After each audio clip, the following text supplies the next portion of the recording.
here with us to tell us about this Creole basketball competition coming up. We will have the two Lance Whitaker, who everybody heard him commenting on the Olympics. They'll join us together with Little Levy to review the Olympics. We'll have Tyrone Fairfield, captain of the Dominica team, who will join us to talk about the Dominica's participation in the Windward Islands 50 over tournament, which Dominica already won, guys. Dominica won after a bad start. After a bad start. And we will be talking about the West Indies team. My goodness. We saw what happened today. Look at the match going to be done in 3 days, guys. I mean, if it goes to 3 days, we don't know. We don't know what will happen tomorrow. West Indies 97 for 7, chasing 163. They allow South Africa to get to 163 from 93 for 9. So we'll see how that works out tomorrow. But guys, I just want to say a little, how I say, Amoy Williams. Lobby, I'm sure you know her. She worked in the youth division. She died of Obviously. Oh yes, Sibo. Well, we grew up almost together in Colio. I know very well.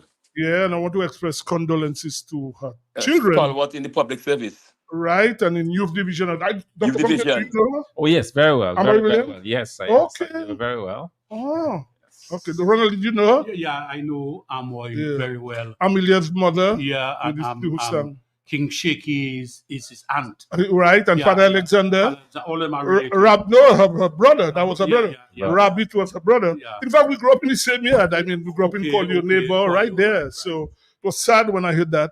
And I also want to express condolences to Felix Gregoire.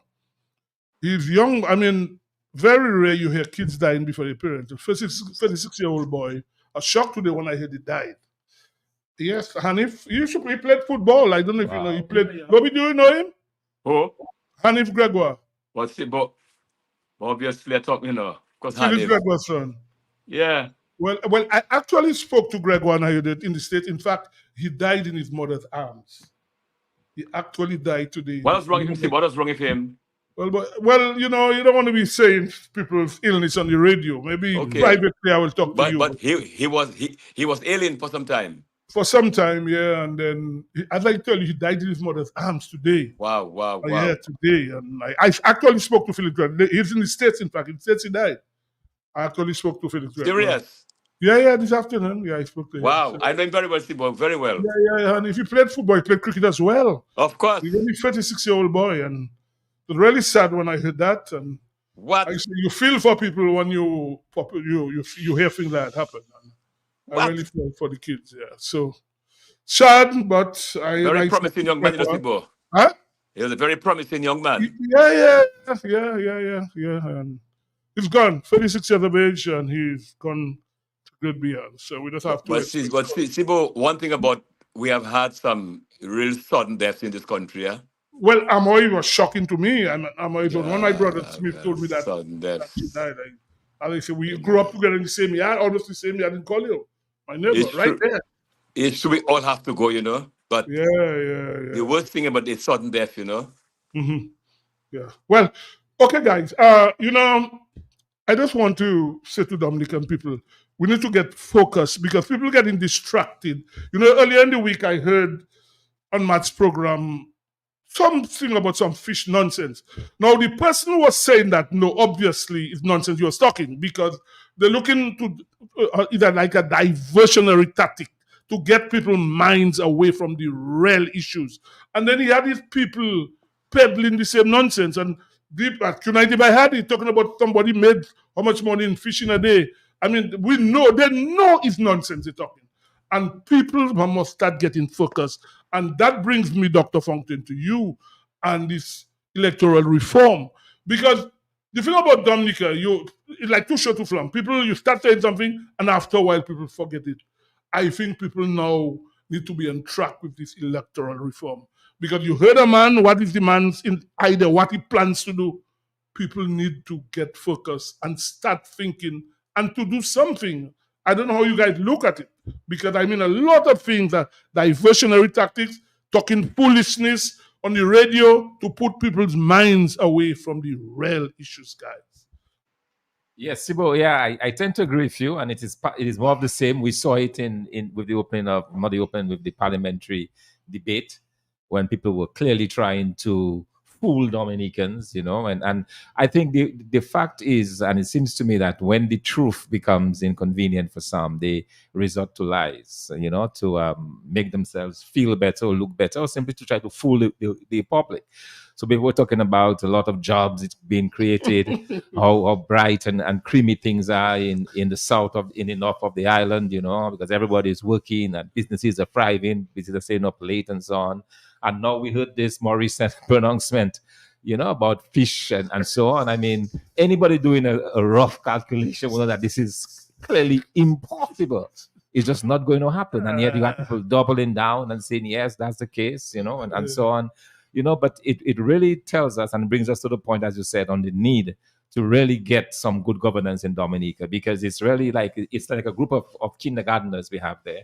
When you listen to the debate in the House, nothing to inspire, nothing to make you feel great as a Dominican, because people are just spanning lies, and that's what it is. It's just lie after lie after lie, and it is so obviously wrong, but they somehow believe that by saying it, repeating it over and over again, it becomes truth. It will never become truth. The reality is staring us in the face. The truth is there that we are in a bad way in Dominica. And as you said, we have to continue to push that fight for electoral reform, because that is the starting point. That the people of Dominica will get a chance to finally get rid of this administration. And when you think about it, they're there because we've not had those reforms in the past. So we really need, as Dominicans, to keep pushing, because we deserve better in this country. As we continue that, a lot of lives have been wasted. Young people are getting desperate. I don't know if you've been seeing those videos, online of young people, the frustration. I heard a young man talking about, even killing himself, killing other people because I met him today. In fact, the guy, I thought when I was coming here. Yeah. Usually watches my car. This guy, but there was another one. Yeah. Just talking about, so it becomes a real problem. Okay, let's take this caller. Good evening. Hello? Good evening. Yeah, good evening, Sibo. Hi, how are you? I'm all right. Yes. Sibo, when somebody do or say something good, you have to compliment the person. Right. Sibo, I give you a high mark for not releasing the young man diagnosis in public. No, that's not for that. Yeah. You are a smart person. That is good. Yeah. Thank you. I think nobody's medical thing should be the public. That's a private matter for somebody's family. As I said, I spoke to the father today.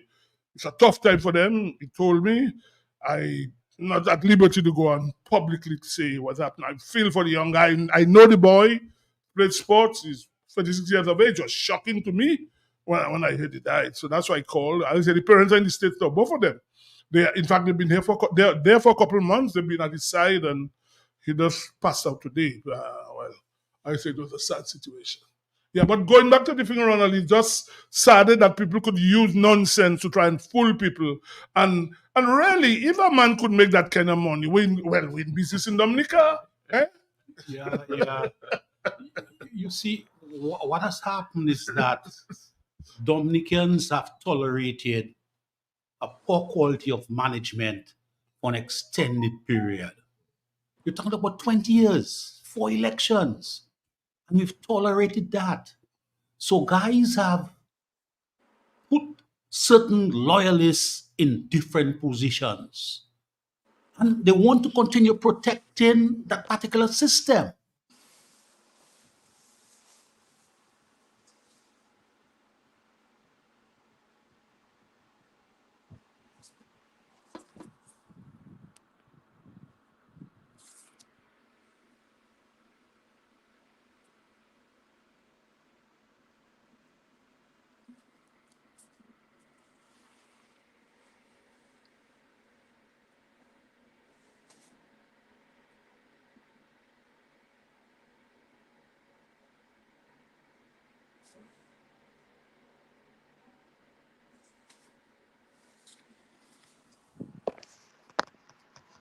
You get various ways of distracting the current situation. In fact, when it reaches as far as, King Dice, to me, is a treasure in Dominica. If a man could win the Calypso King 10 times, And then I heard some loyalists of Labour Party was criticizing the song he was singing at Granby. And I mean, people must appreciate what we have, And Dice is, how I'll say it, a national treasure. Absolutely. Yes, I mean, this is a guy who has made people happy. When Guy goes to sing, it's not only people that support workers you see there. A lot of laborers are dancing to his music. The kind of crowds he brings, and for somebody, a loyalist of the Labour Party, to be saying what he was singing wasn't in good taste. And I mean, give me a break, man. It's really unfortunate, and things are tough. We talk about it, and I just learned today that they have started selling 98 cents sugar. I don't know if you're aware of that. They put in things like ice pop. You remember the days they used to have Hapjil oil and those things? We're back to that place. Hapjil oil. I think it's something like works out to be like a quarter pound or something in a little ice pop. Well. That's how we reached now. That people are selling now because people cannot afford a pound of sugar for one time. That's where we are in Dominica, and that's how bad it is. And this government just trying to sugarcoat it. But the reality is stark. The reality is there. And also they have 25 cents bread these days as well. We're back to 25 cents bread. Lobby, remember the 25 cents bread? But still. Well, we are back to that. That's you remember what's his name? The guy at the bottom of Federation Drive? What's his name again? Maria. Yeah, Jericho. Maria. Jericho. Making 25 cents bread. Yeah, Ronald, you're saying? I'm very happy that you made that point about Dice. Yeah. And I would want to make quick mention of the person behind Dice, Patty Ron. Mm-hmm. Pat, I've not seen you for a while. I trust you're doing all right. And you continue working with Dice. I was very impressed with what has been done by the brother in Granby, Issa Bantan. Always created an event in Granby that attracting a significant amount of people.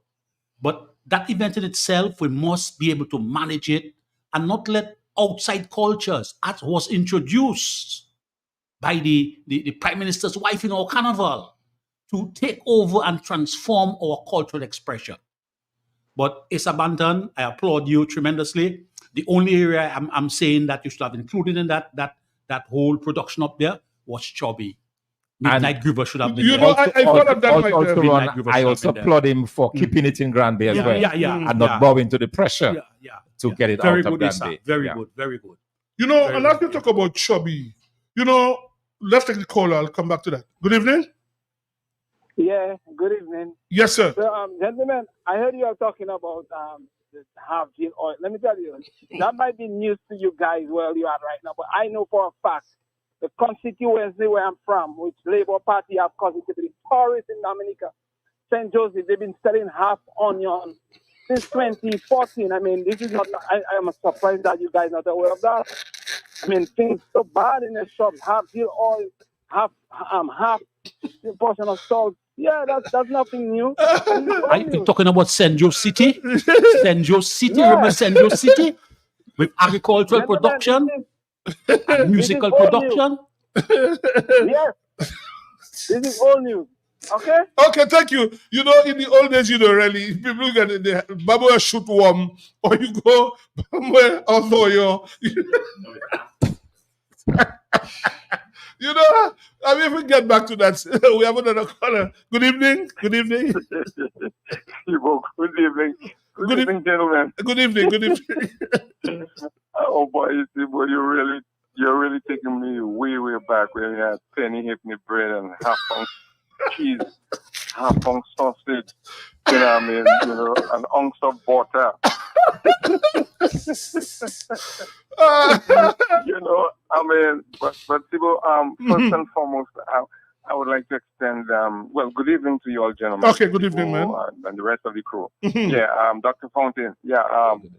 I would like to extend sincere condolences to the family of the deceased Greg Wasser. Oh, that's your countryman, man, your village man, huh? Yeah, man. Greg. I mean, Felix is originally from Scotland, right? But Matt and those fellas from Point Michelle, they believe he's theirs, but he's ours, So I would like to extend deepest condolences to the family, man. Yeah.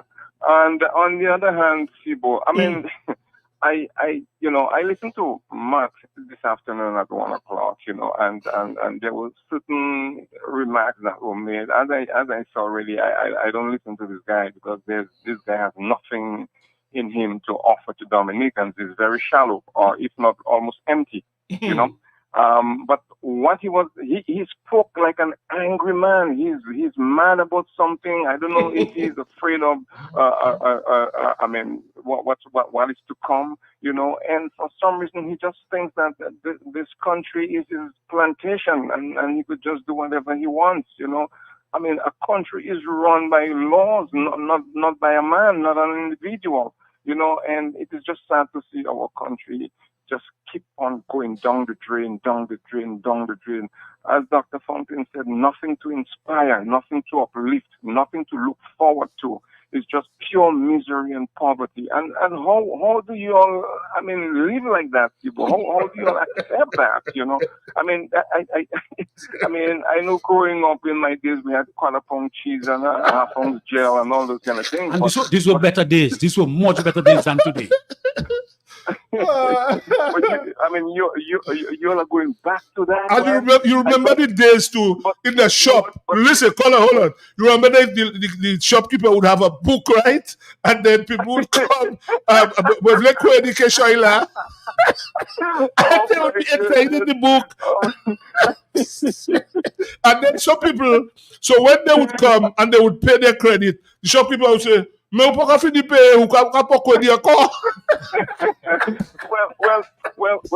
Sibo, there's some sadness to that too, because I'm a product of that, because my father was a fisherman. Right. It's only when they catch fish we would pay our query, but the very same day we take in query. and people, shopkeeper would get upset, but they had no choice because people were so badly off that. Oh my goodness. But anyway, gentlemen, I hope Dominicans put their heads together and look at the bigger picture. Look at Dominica moving forward. If we were to take, for instance, our neighboring islands, they are so way ahead of us. And this guy wants to take us back to the Stone Age, and all that kind of stuff, So I'm hoping Dominicans think, and not just of them, but their children's future. Because the thing is, Sibo, you want your children to have a better life than you. Exactly. You want your children to have a better life. And I hope Dominicans just think about that and do what is right for the country, so that we could have a better life. Probably those of us who are living overseas may want to come back home to invest, to contribute. Contribute. But as far as I can see, contributing right now, it's an impossibility, because even though you try to set up a little business, because you're not supporting this guy and his rubbish, he'll try everything to kill your business. So investing is out of it at the moment. So Dr. Fountain, you have a lot of work to do. You're very right. Tell him that. Tell him that. Yeah. Tell him that. So we are willing to come back to invest, but not under this current condition. All right? So all the best, gentlemen. Thank you. Have a Thank good you. evening. I'm listening. We have another caller. Let's take the caller. Callers. Yeah. Good evening. Hi, good evening, gentlemen. How you all doing? Very good, lady. My condolences going out to the Gregor family, Charmaine, her husband Felix, and the other son Quentin. God give and he take out. Now, I first heard Matt say that one of the son, I thought it was Quentin, I think the father, so I thought it was him, but it was the other brother, the Redskin one. Anyway, gentlemen, we're living in a country here. One man, called Starboy of stupidity, thinks he earned Dominica. But we have to make Starboy. And remember, when you're speaking, you have to say, we Dominicans. And the Roma have a good night. You have to say, we Dominicans. Okay, Lavinia. Not we. I wasn't in it. I was never in it, Lavinia. No, I don't include me in that. We cannot let Starboy of stupidity ride Russia on us where our electoral reform is concerned. He cannot want to do what he wants to do. He has nothing to do with that. He should be left to the electoral office to do their work. And apparently he wants to take charge. I don't know what the hell he is hiding. He doesn't want us to uncover. But we will uncover it when the time comes, he can try do all what he wants to cover it up. That is nonsense. You cannot want to tell people what you want and you go into parliament if it's Dominic says how. Kill yourself, Papa, and say, Mama, we Dominic Bow. Tell me, sir, behave yourself. Bye-bye. Bye-bye. We have another caller. Yes, let's take the caller. Yeah, we have. You got a caller. Go ahead. Good evening. Good evening, Sibo. Good evening to those in studio with you and your listeners. I too want to join you and your callers in expressing condolences to Felix Gregoire and his family in the passing of his loved one. And I also want to express condolences to the Bruni family on the passing of Shirley Bruni. She was an employee of HHB Whitchurch. I want to express condolences to her husband, Ian Bruni, Ma Bruni, Viela Bruni, her mother-in-law, her children, her sisters, her entire family, management and staff of Leaders. Ask the Almighty Father to strengthen and to protect all those who are mourning at this point in time. Thank you and good evening. Okay. We have another caller. Yes. Good evening. Hey, good evening, gentlemen. Yeah, good evening. Sibo, Yes? you guys have to listen to you guys' so-called PM. What? When he speaks, you guys need to listen to your so-called PM when he speaks. He identifies himself as the leader of the Dominican Labour Party, not the Dominican Prime Minister. That says a lot. Thank Okay. you, gentlemen. All right. Never really picked that up, really, honestly. The only lights going. Good evening. Hello? Hello.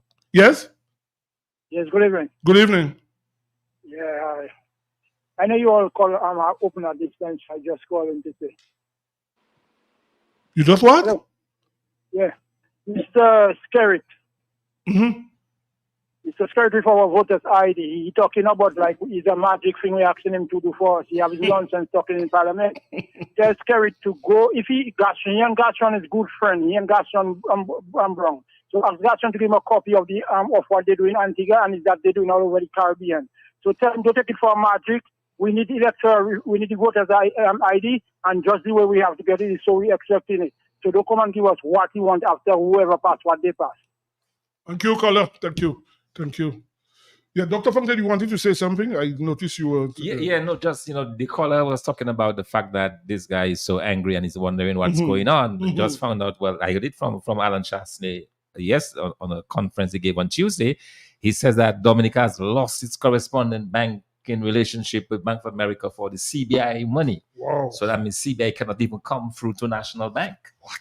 So that's a huge problem. Because the hotel in Salisbury, work has stopped, right? Yes. Work has stopped down there. So the projects, I expect projects that have been financed by CBI, including the DGS project and any other apartment buildings will be at a standstill right now. Look at the property on Queen Mary Street and Cork Street. What has happened to that property that's been built for a while? Okay, let's say this call. Good evening. Yes, I don't know the business, but I know I'm going to vote in December election that's coming there, and I'm going to vote for a voter ID card. Because when I go to Western Union, they ask me for an ID. When I go to MoneyGram, I go with an ID. When I go to the traffic department, I have my ID. When I'm traveling, I have my ID. When I go to the bank to do business, I have my ID. How the hell on this earth you have people with the same name, going to vote and they don't have ID? We don't want ID. Is it because dead people getting up in the burial ground and go and vote? Well, dead people have to stay in the burial ground and those that are alive will go and vote. I want my voter ID card so I can vote in December of this year. Thank you. Another thing I find out, Dr. Phil, you're into statistics and everything. They kept saying Dominica, 70,000 people. I don't know, the last census, did we ever get a figure in Dominica? No. Never got a figure. Numbers were hidden. Yeah. And I'm sure Dominica has not got even 60,000 people, if we're being real. I can talk even in where I'm from, Collier. Maybe half the villages for people have gone away. Half the people were there have gone away. Yeah. So I keep hearing about 70. I don't know. I just don't understand it. No, that's the thing. No, the statistical office can do something about it because when we were there, what we used to do, we would make an estimate of migration. So we would get information from the US, look at the number of visas they issue, and take a certain percent based on experience that we know that this amount are not going to come back. And we look at the general trend in immigration. We have the birth and death records and come up with some number to estimate the population. But I've not even seen that happening in Dominica. And you're right, it's very likely because the migration factor is the key. A number of persons are leaving and they're not coming back. So it's very likely that we have a natural decrease in the population because of immigration. But when we look at the numbers on island, and you look at the number of Haitians and Chinese, and these are people who are not contributing to the multiplier effect. Whatever they make, it goes out. Yeah. So our economy is getting smaller and smaller and smaller. Yeah. Very critical. Good evening. Hey, good evening again, gentlemen. If this prime minister calls a snap election, if all this going on, not to mention what Dr. Funk mentioned. Well, I mean, the people of Dominica have to stop that. I mean, I'm not even taking on those taking that on. I mean, I cannot believe that will happen in Dominica. Go on, caller. Sorry. Yeah, I was just saying I agree with you. Yeah, Dominican people have to stop that. I mean, I cannot believe a nonsense that would happen again and people tolerate it. So when I hear the nonsense, I don't even take that on. I just find that crap, honestly. Yeah. Another caller. Good evening. Probably that's the last one we'll take before the break. Good evening. Good evening, Thibault. Hi, how are you? I'm good. And good evening to your other panel. Dr. Fountain, Ronald Loblack. Yeah. Ronald Loblack, and all the others. They know their fate. Thibault, people don't want to believe things are bad in Dominica. Things are bad. You know, not even brush cutters government can give their workers to brush the road. And their party members, you know, that working, not the blue, because you have to be red for you not to die. Right? If you blue, you dead. So not even brush cutters, they can afford to give. Everywhere you hear in the lamentation of the members. So things are not good. Things are not good. I can remember before in my young days, when my mother would send me and buy a little quarter pound of smoke ring, it was a joy. Because I used to take a dashing leaf and I used to wrap that smoke ring. And that smoke ring has so much oil, you know the amount of leak I have to lick, like when I can't finish it. I have to lick that smoke ring until I reach home. And you know, there are some people that used to boil the smoke ring, take it out in the food, and put it to dry over the fire. So it looks as though that is what they want to come back in Dominica. But for that to come back Dominica, we have to have a lot of foolish people. But Dominicans are not foolish. Some of them are just greedy and wicked. Okay, caller, thank you. On that note, guys, we're going to take our first break. Let's take our first break.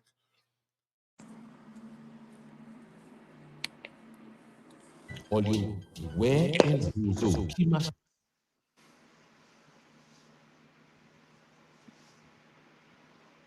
you can just walk in and order all your chicken parts, wholesale, and even enjoy retail. It's at AC Shillingford. All chicken parts available that you can afford. Fresh breast, and you know breast is best. Shillingford wings have muscle. After you eat it, you can fly. As for Shillingford chicken drumsticks, even swinging stars just order drumsticks from Shillingford. And for those of you who love full AC Shillingford keeps your belly full. Buy your chicken wholesale at AC Shillingford. From wings to thighs to drums to breasts to backs to necks, it's available. It's always available and it's affordable. Plus you've got pork feet, ham and turkey, bull foot, chicken nuggets, pepperoni, all those right seasonings to make your kitchen keep on ticking. Buy your wholesale chicken at AC Shillingford. When you think of chicken, think of AC Shillingford. Always fresh. Looking for a quiet, relaxing place to stay? Call Porter's Place Guest House. Leaving the office late and need somewhere close to town? Call Porter's Place Guest House. Have business clients coming in and need accommodation? Call Porter's Place Guest House. Looking for group accommodation? Call Porter's Place Guest House. Located at 37 Goodwill Road in Portersville, upstairs ACS Supermarket. Enjoy our semi-self-contained rooms with private washroom, bathroom, Wi-Fi, air condition, cable network, mini refrigerator, all in a non-smoking environment. Call or WhatsApp at 1767 275-1899 or email us at info@pottersplaceguesthouse.com to make your reservations. Potter's Place, your home away from home. Fit for a king, a queen, and all their royal subjects. When you want the best, what you do? Shop at the CN. Better than the rest. Go shop at the CN. And they all confess. Shop at the CN. You get more for life.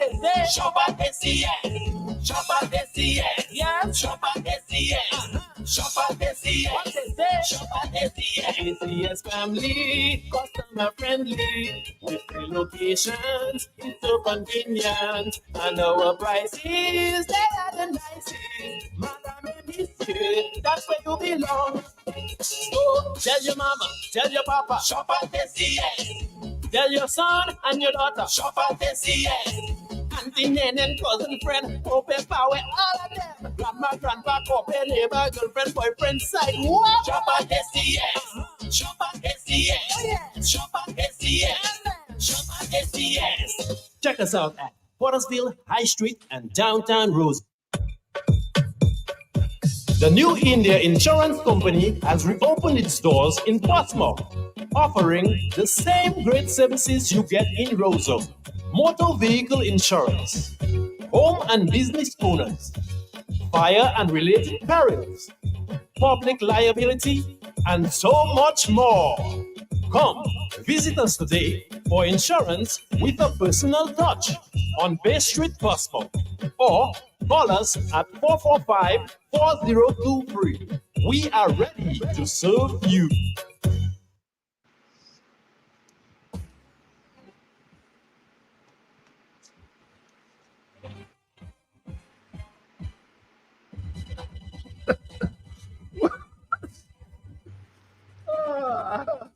Okay, we are back and we're going to be talking tennis. You know, some time ago on this program, the thing about tennis came up, and I think that Ronald Lander who mentioned about the courts up there. Ronald himself was a tennis player.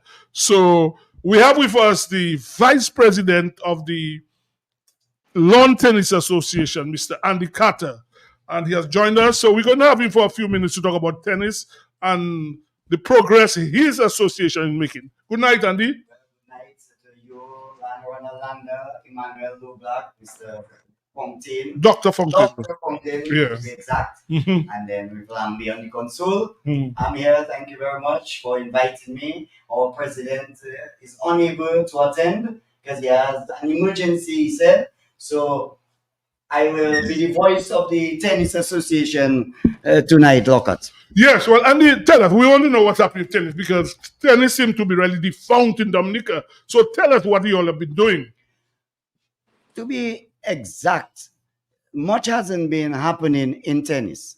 To be straightforward, much hasn't been happening. We had good things going on before Maria, but I sometime before Maria, because as I retired in 2012 and I decided that I would do tennis, I was going into tennis. I retired at 55, Lockhart, and I decided I would devote some time to tennis. So I went to the schools. So I had at least 6 schools from 2012.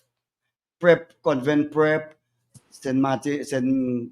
Mary's Primary, Maho School. I had 6 schools, grammar school. And we were doing well because it was a 5-year program, and in 2017, in August 2017, I was able to take 6 boys to the Coca-Cola tournament in St. Lucia. And then lo and behold, Maria came in August, and then the whole program died out. Since then, it has been difficult. It has been really difficult to start anything. And just to say that to get anything going is not recreational tennis. We've got to go back to the schools. But I guess that will come in, we'll discuss that. What has been happening is that Mr. Dorset was the president for a long time.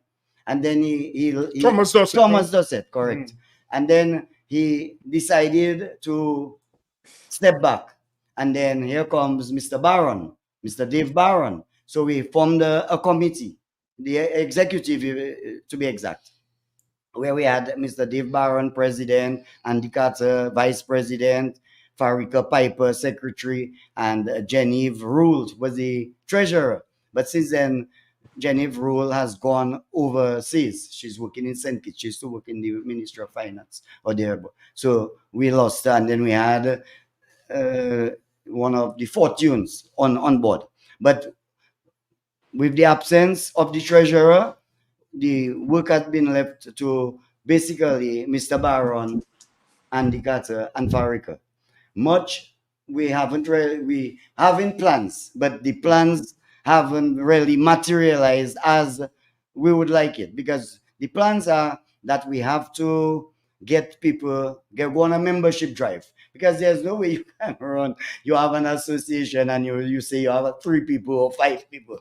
It cannot be. It's not practical. You've got to have a membership. That's what we decide, that we'll have a membership drive, get people in, and then open it up, and then have elections. So then we will really have an operating and functional tennis association. Yes. Now let me just jump a little, because courts building, and you may have asked me what is our involvement in the tennis courts being built in High Street. There has been discussions with the DOC. The DOC got actively involved. As you know, they are the parent body of all the sporting organizations. And then they got PASO, which is the Pan American Sports Organization, to get interested in developing the tennis courts. So with Olympic Committee, they invited the Tennis Association and PASO, so this free. So all was left to do is to try to get government involved. So government has the land, and it was something I was begging for. My tongue almost come out, begging for that land up at High Street. I've advocated for that for years, because you cannot play tennis in Windsor Park. Windsor Park always has activity, always has action.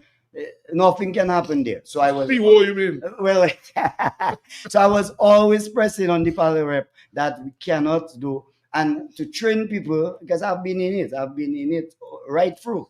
If anything, Mr. Dorset, I must compliment him, because he ensured that he trained. I got training. I went to Argentina. I went to Mexico, so I got diplomas in training. So I always felt that getting that kind of thing, I always wanted to give back. So that way, I always had that passion to keep on doing. So I would do in the schools, and I would go religiously at 2:00 every day at the Dominica Club, and run programs from 2:30 to sundown. Yourself sunset. alone? Yes. Then, there are times, I don't want to say I never got any assistance, but much more could have been done, because I got, let's say, for 1 year summer program, and NEP sponsored the summer program, and then got glowing things that courts were going to come. That is 2014, we're in 2024, and courts going to come and this and that. And then I even employed people like Carlos, my good friend, Carlos Norris. He wasn't working at the time. So when I have my programs, I employed them, and in my little pittances I would share it. So that is what it is in terms of the place up there. But let me ask you, Yes. how many courts are they going to be putting up there? Well, from my understanding, there's going to be 2 courts, 2 tennis courts, and a pickleball court. You're not familiar with pickleball? No, well, I don't know about pickleball. I didn't know much Luby, about do you it. know about pickleball? Huh? Do you know about pickleball? What sport is that? But you see, they use the same tennis court, The same court has been used. Yeah, Okay. the same thing. So whose idea is that, Andy, to put a I just find- pickleball court? I'm sure. I don't think it's the from the tennis association. Okay. So I believe most likely is the power rep, Okay. because she has her own ideas of the recreational center and what they call it, the skateboarding and all the various other things on that side. But my big interest is in tennis. Can I And say something there, Carter? Huh? Can Go I ahead, say Luby, you're something making there? a point? Huh? Can I say something there right now? Yeah, go ahead. Yes. No, on the question of so I know the Dominica Club. All right. And I always find that's another thing I've looked at over the years in terms of having two courts. So I cannot understand to put a third court there to squeeze that in terms of to maximize the space. There should be just two courts. And this thing about we have to look first of all at our population. But look at this pickleball in America. They have close to 500 million people. So they can have any number of sports they want. But we are a small nation. All right? And we must be very careful in terms of adding other sports. I find the two courts should be that's what we should have at the Dominica Club. Two courts. Emmanuel Lovelock, there is space for food courts. Yes. Easily. Yes. Like we've played a lot of tennis. Yes. On High Street, there is enough space for food court in the main area. Okay. All right. Yeah. And even the to grass put area. Yes, Yeah. most definitely. Yeah. Because we would play our tennis on the two courts, and we would have fellas playing their little soccer, In the grass which area. all that. Yes. Is there sitting accommodation too? Well, both Lovelock and Dr. Fontaine asked you the same question. I haven't seen the real plans, but personally, my own concept of there would be to put ledge on the cemetery, the wall of the cemetery, put ledge and build up and put seats. That's my thing, but it's not Andy Carter doing it anyhow. Yeah, but what I'm saying, go ahead, Dr. Fontaine. Yes. That's how I would do it. Yes. And I would even, my own plan, I would have build something on the perimeter that I don't waste the land for auditoriums, because I see it in Puerto Rico. Yeah, but Andy, you're saying that now. You are the vice president. Yes. When you sit with whoever it is that they think, you should tell them about the thing. It shouldn't be that somebody they have a plan and they come and do what they want. If you already authorized body for tennis, the tennis association, most of the ideas should come from you all. It shouldn't be somebody that's throwing on something down your throat. Well, that's why I would have liked that the president who was at the various meetings, I didn't attend any meeting. So I would have loved, he would be there, that he would have said exactly what transpired and what are the plans. So I'm Let's take, hold on. Yeah, Let's take, good evening.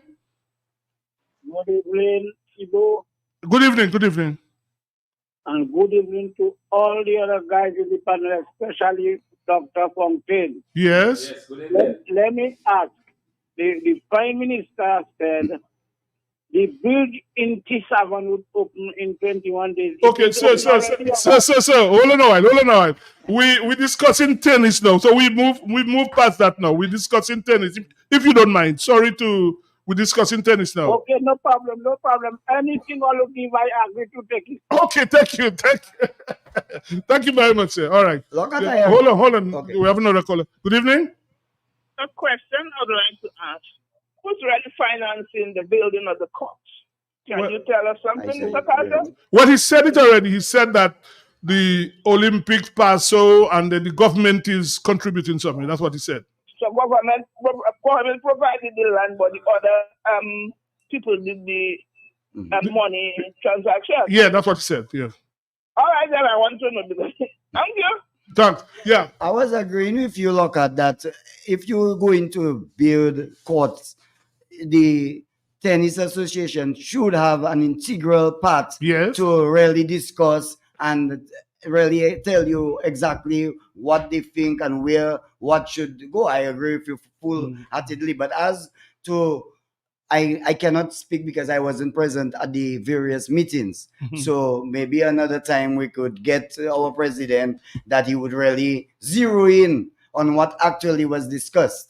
So, yeah. Well, what you guys need to do, I mean, you have an association. You say you all have to organize yourself, have proper meetings. That's correct. Bring back the association so you know you have a properly elected executive. Correct. And have sessions around the country to bring back tennis, because nothing is really happening in Dominica in terms of tennis. But unless you go back to the schools, Lockhart, you're going to have difficulty because you will only have recreational tennis players. My policy is that I only... Right now, my battery getting low, Lockhart.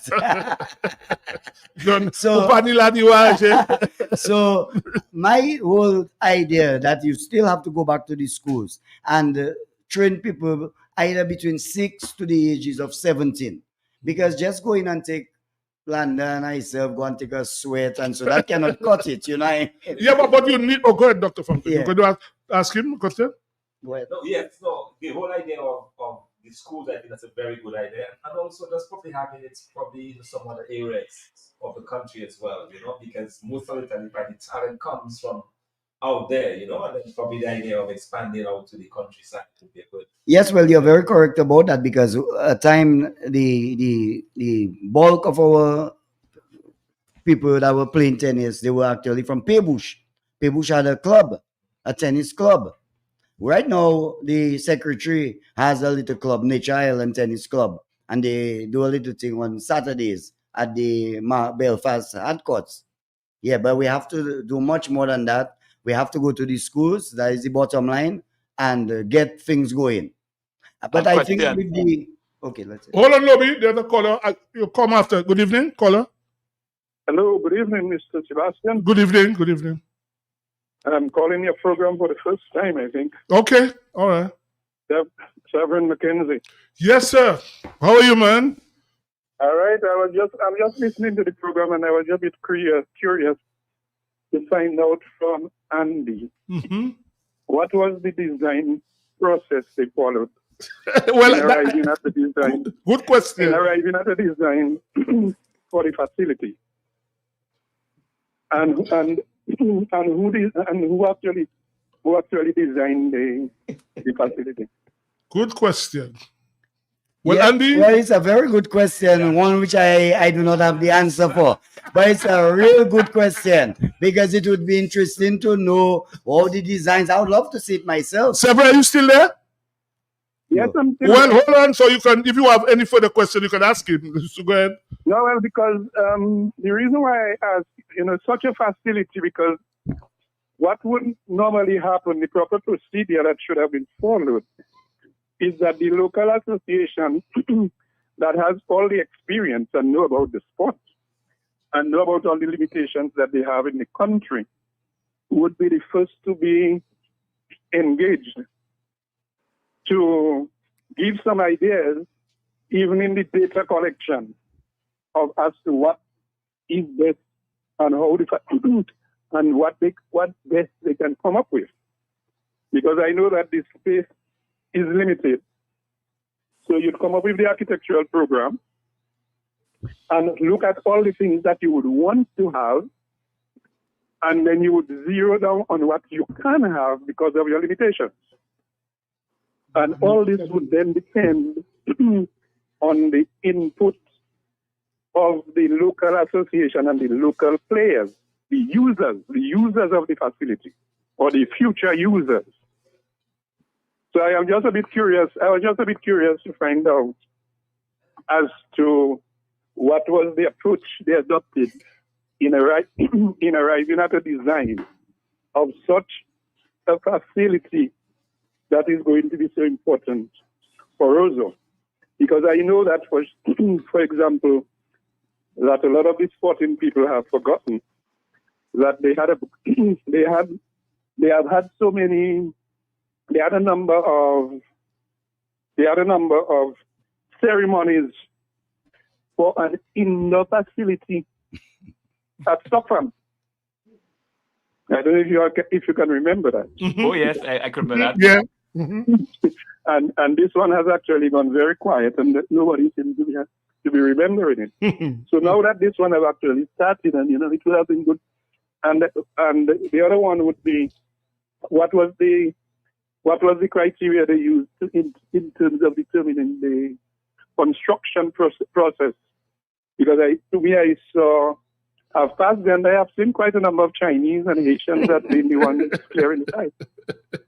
So I just wanted to throw this little bit of curiosity around, because Nice contribution, man. Nice contribution. Yes. Yeah, well, Andy, we have to wind up because we are. But Let you me know just- that what the call Severin just said. Very important. Well, I asked, he did it in a more technical Very way. much. But I asked that question about, instead of one person that's coming deciding put this or put that, is a nonsense. So as we wind up, Andy, we'll invite you at some time again. We hope you all can get organized. And when we bring you back here, you can tell listeners, well, We had a big input. This is what they're going to do. We're going to have coaching sessions around the island until we then is back on his foot, right? Indeed. Okay. But Mr. Mackenzie made several good Very good observations and interesting points. Because if you're going to do something, you've got to get the association involved with the plans and everything that it will be well placed. But finally, all I would like to say is that with the advent of that new facility, there will be a new thrust and a new excitement and tennis. Then more people will be interested in playing tennis, and hence we can have a bigger crowd of people coming in there to form the association and move forward. Thank you very much. We look forward to that. So we'll deal with you again. Talk to you again. Well, yeah, I mean, what Severus said there is so important. Dr. Franklin Ronald, Lobby, what Severus Mackenzie said about, because simply ask him, you don't hear anything happening, and somebody said the part rep doing this, no association involved, all kind of nonsense like that. Too much of that goes on in Dominica. So, Sibo. Yes, Lobby.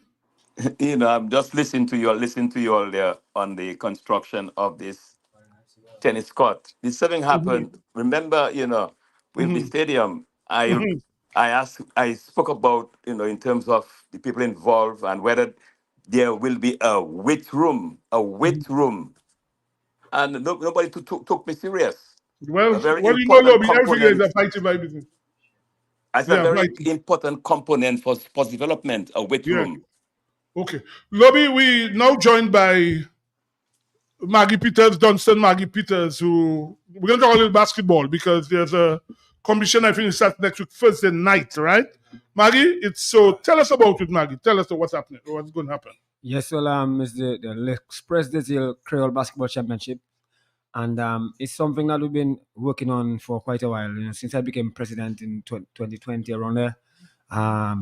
Been trying to get the OECS championships to come back, because that used to be the thing. That's one of my first experiences in 1987 in the Windsor Park with the OECS championship with man like Bunji and them, and Antigua and St. Kitts and Grenada and all that. And it was a really great experience, Calvin Ash banging and things. So I always want to see that experience, And so when I became president, I talked to those presidents in the different countries, and everybody kind of just laid back and So I've been pushing, and then I figure, you know what, they kind of dormant. So I reach out to Guadeloupe, which I think Guadeloupe is right there, Martinique and Lucia. Let's start the close-knit islands that, the ferry going to, which will be a little easier travel, because that seems to be a problem in terms of traveling, the expense, or everybody's talking about the funds to make it happen, all of the funds. So I say, okay, Express des Îles, $300, $360 about there, that should be, and then so push that vibes, and then go, continue to push, and then here it is, after a number of years, it's coming through. So this competition next week, how many teams are taking part? How many countries, really? We have four countries, including Dominica. We have Guadeloupe. We have a club from Guadeloupe. It's a club competition. So we have a club from Guadeloupe who is the Grand Gosier Basket. It's GGB from Gosier. That's the runner-up champions. And then from St. Lucia, we have Soufriere Kings. That's the champions of St. Lucia basketball. And then we have Antigua Wadadli Elite Stingers. That's a team of elite players, And we have 3 clubs from Dominica. The top 3 clubs. We have the champions, Picheley, Dr. Darryl Picheley Falcons. We have the Detroit Blazers. That's the second team. And we have the Paybush Eagles, which is the 3rd team. So these are 3 teams from Dominica, plus 3 teams from overseas. So the 6 teams are going to be battling. We have 2 groups of 3s, and from Thursday to Sunday, every night we'll have 2 games, and it's going to be a whole experience, What's the involvement of the DABA in that particular initiative? Yeah, well, the ABA is they have endorsed it, and they will be responsible for the basketball operations in terms of the officials and everything, and the gameplay, the game aspect of it. And it goes from when? From Thursday until when? Thursday to Sunday. So from Thursday, we have grand opening on Thursday from 6 o'clock. We have the grand opening, and then bang, 7 o'clock, we tip off game 1. 9 o'clock, we'll have game 2. And every night, the good thing about it is that every night, a Dominica team will be playing. Okay. Because we have 3 Dominica teams, and, so we're going to get a Dominica fan. The fans going to have a local team, a home team playing every night. Okay. Question. Lobby, want to ask your question. Yeah, you said that there are 6 teams. Yes. First class 6 teams. How the tournament, you said you are 2 groups Two of groups of three. Yes. So do you have a wrong, Robin? Do you have one team qualifying in this group? How is the tournament being run? My Okay, first so question. we're gonna play in each groups the top 2 teams, number 1 and number 1. When we in the 2 groups, the number 1 team in each group going to play each other for the championship, and the number 2 team is going to play for the 3rd place. Okay.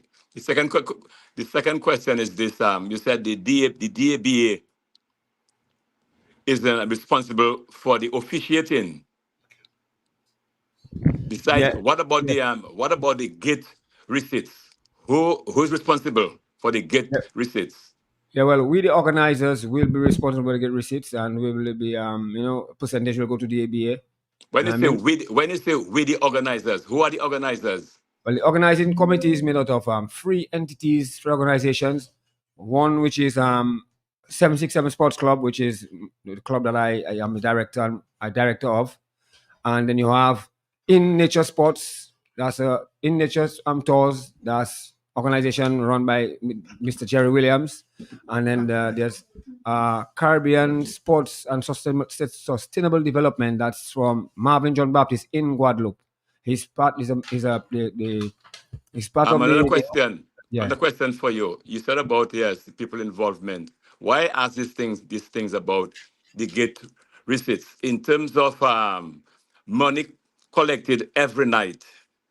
An account money will be deposited in the bank. Yes. And do you all have how many signatories you all have to the account? 2. 2. Yes. Okay, so any withdrawal, there must be 2 signatures. Yes, most definitely. Okay, thank you. Yes, I. So Maggie, it starts on first. So when it starts on Thursday night, yes, finishes on Sunday.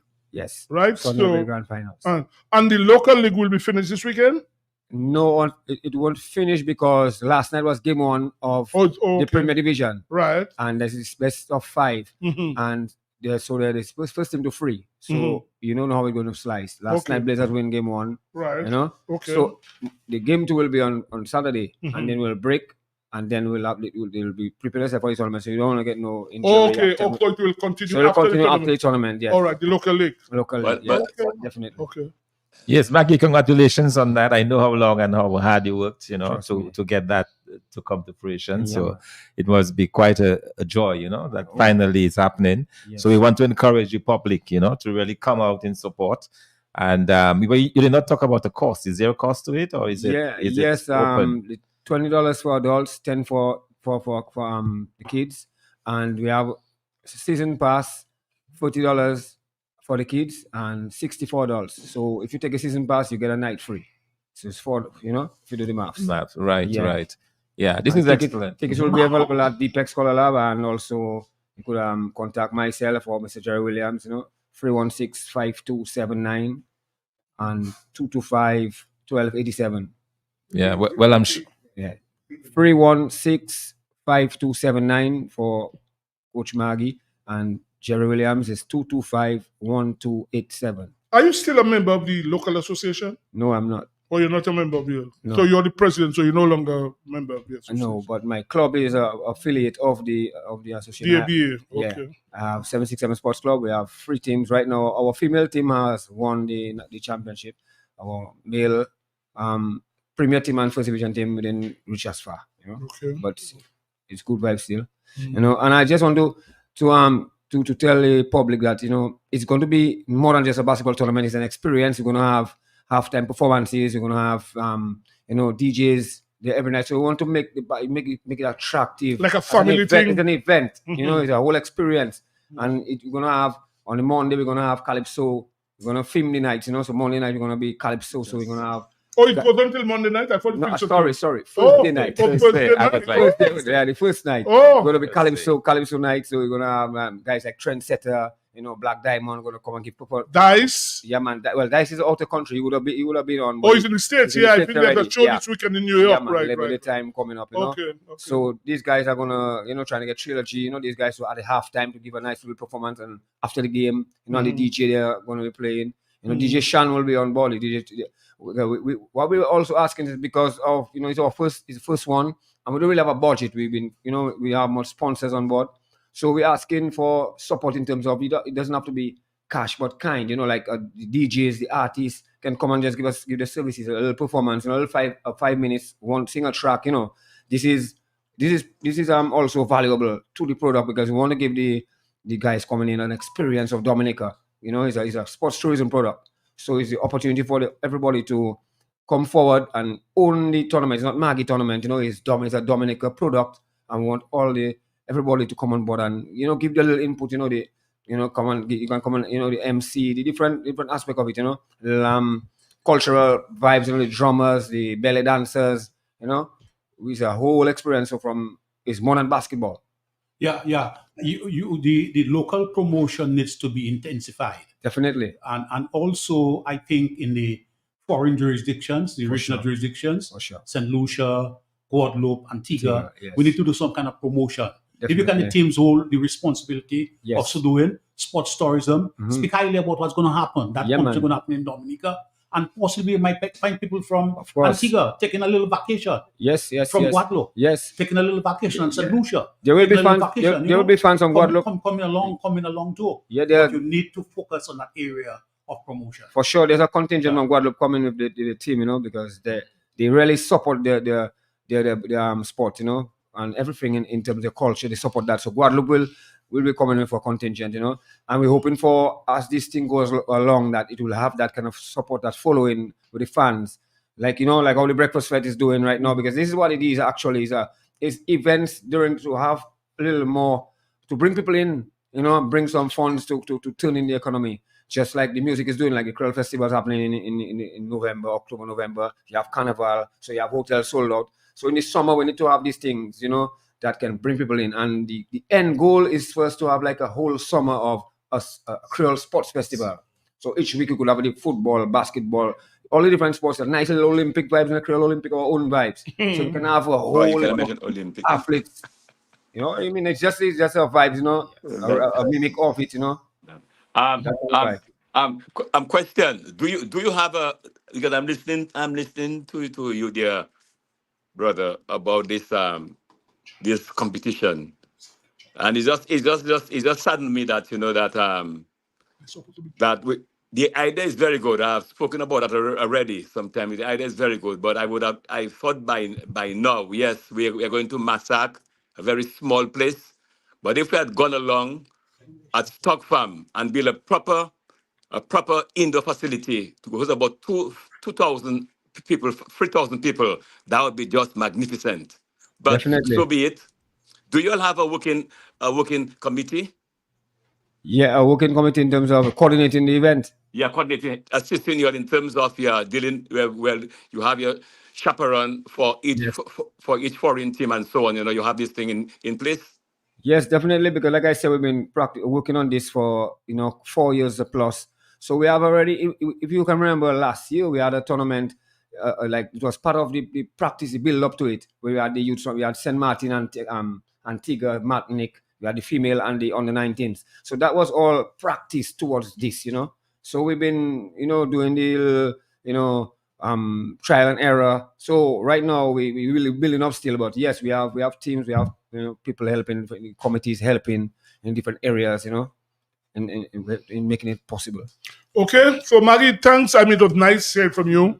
We haven't spoken to you for a while. For sure. So we will be in touch with you again, and we hope that when the tournament is over, we can bring you back here. For sure. And you will be there as well. And yes, certainly. Yes, man, and really, of course, rap will be represented. For sure. I plan to be there. Invite, you guys. Oh, yeah, definitely. It continues. We have a whole program going on with. We have some. 2 athletes just left recently to go to Missouri for football. So that continues. That's well set up and flowing for now, for sure. Yeah, man. Okay. So Maggie, thank you very much. And thanks for your hard work and commitment and dedication. And continue doing what you're doing, man. Continue man. Doing Give thanks. Thanks, man. All right. Yes. Yeah. Right, guys. It was nice talking to. We're going to be talking to Olympics just now. Talking about Olympics, the review. We're supposed to be joined by Lance Whitaker. I'm sure most people would have heard him during the Olympics, commenting on the athletics, as well as Little Levy of Sportsmax. They haven't joined us yet. They're supposed to be on the first now. I don't know what's happening. It looked like that they joined.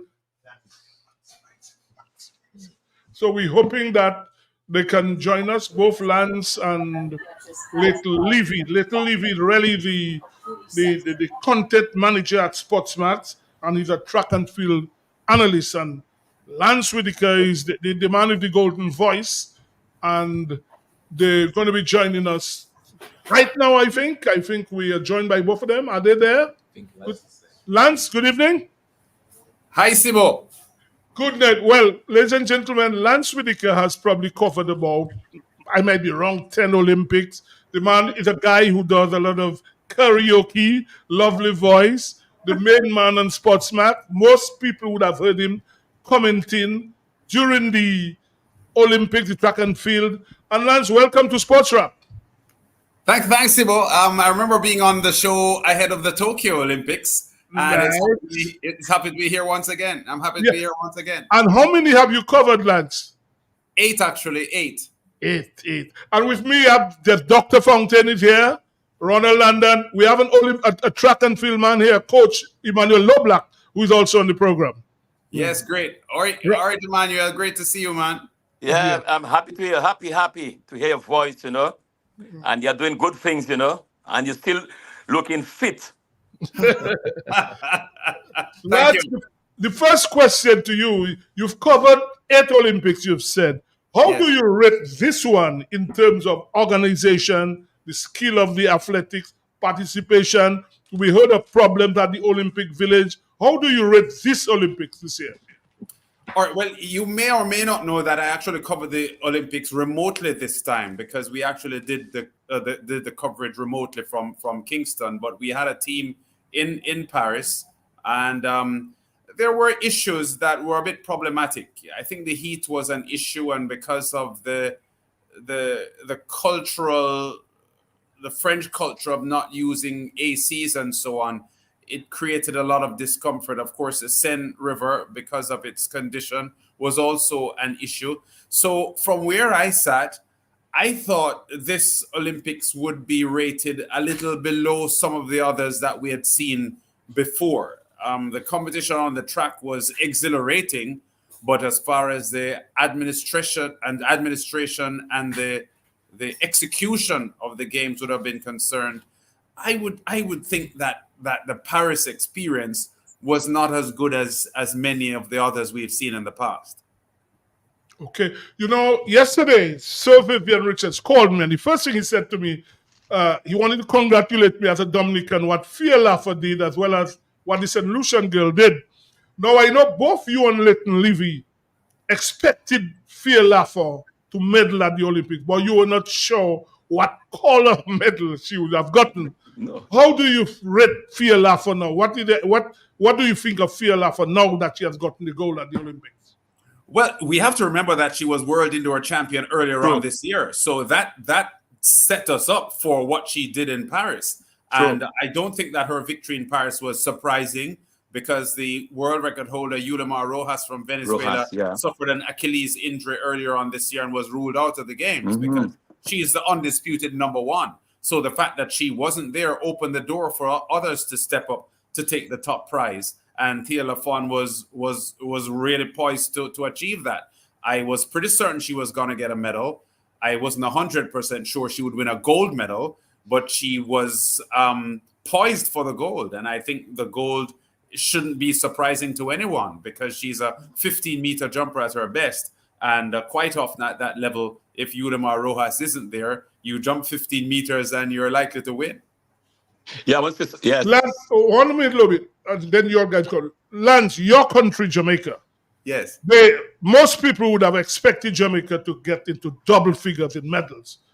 Jamaica only had 6 medals. What do you think contributed to Jamaica not doing as well as they would have expected? Yeah, well, in Tokyo, Jamaica won 9 medals. In Rio, Jamaica won 11 medals. And the fact is that going to Paris, Shelly Ann Fraser-Price, Shericka Jackson, Elaine Thompson all didn't compete. And these are three of the world's greatest athletes. And the triple jumper, Jaden Hibbert, one of the best in the world, had a knee injury on the eve of the Olympic Games. So the Jamaican team was short-staffed. I would suggest that the names that I've just mentioned, if they had competed, Jamaica would return the sort of power level that they are accustomed to. So I would suggest that the 6-medal haul by the Jamaicans was due in the main to the fact that, you know, key athletes weren't there. Some of the best Jamaican athletes weren't there and did not compete. So given that fact, I think 6 medals was just about on par, and because they did so well and the region in the field events, I think that is something that we should all be embracing and feeling happy about. Yeah. Okay, hold on. Let me just welcome. We've now been joined by Leighton Levy, the content manager at Sportsmap, track and field analyst. Leighton, good night. Hey, good night, guys. How are you doing? Sorry about being late. I have some technical issues. I can't find my headphones. So When your countryman Lance started the program, so at least you join in. So a question to you right away, I think. Go ahead. Leighton and also Lance can respond to that question based on a supplementary to what Sibo just raised in terms of Jamaica performance. We look at the performances also of Trinidad and Tobago, Barbados, and Bahamas, vis-a-vis the performance of Dominica and St. Lucia, smaller territories, and Grenada, those 3 smaller territories. What could have contributed to that? Is it a question of programs and plans and systems? I note what has been said by Lance Whitaker about Jamaica, a few people were injured. But let's take it to Trinidad and Tobago, Barbados, Bahamas. Bahamas has a very good record of performances in Olympics. And let's compare and contrast that with St. Lucia, Dominica, and Grenada.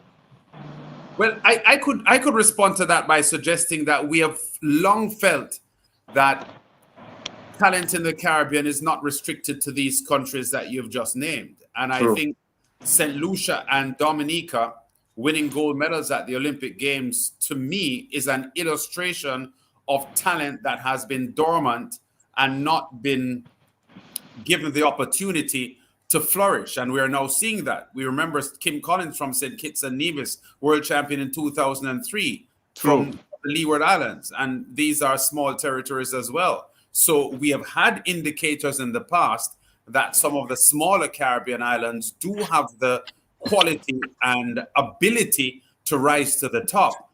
To address the Bahamas situation, you would understand too that their 2 big 400-meter runners who were defending champions didn't compete, Stephen Gardner and Shawnee Miller-Weibo. So they had issues there. Trinidad and Tobago, maybe they have to join in on this program to explain their situation, because this is the 2nd consecutive Olympics now that they have failed to medal, which is a little bit unlike Trinidad and Tobago. So I think they're going through some issues where they haven't been producing the quality that we have grown accustomed to seeing from them.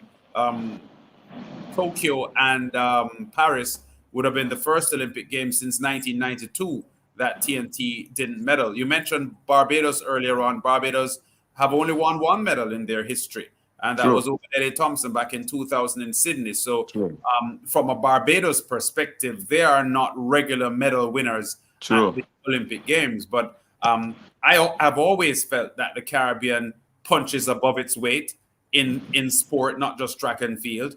And while we saw a dip from the Bahamas and Trinidad and Tobago and Jamaica at the Paris Olympic Games, I think that as a region, we have to look at the whole issue from a collective standpoint. And I think the Caribbean remains very, very potent in world sport, even though the regulars in many instances didn't perform to the level that we had grown accustomed to. If I can weigh in here a little bit, just to add to Lance's point, look at where those athletes are being developed. In Jamaica, in the USA. The problem I find across the region, outside of Jamaica and perhaps Bahamas, is that there is a lack of infrastructure and a proper program through which their athletes are developed from the grassroots level.